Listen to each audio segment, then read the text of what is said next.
Wewe kiumbe mdogo wewe. Afadhali leo nimekutana na wewe. Kuna nini? Ni siku nyingi sana nilikuwa nakutafuta.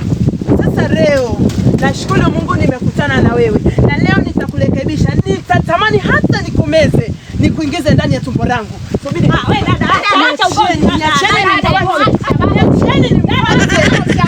Wewe vipi?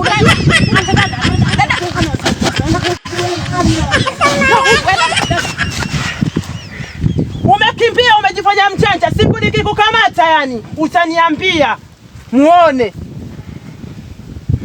Nilikuwa na mkate wangu uko wapi? Au na nyama umechukua? Wewe vipi? Mkate tumempondea huyo. Wewe vipi? Wewe mbaya umeongeza kosa lingine nikikukamata.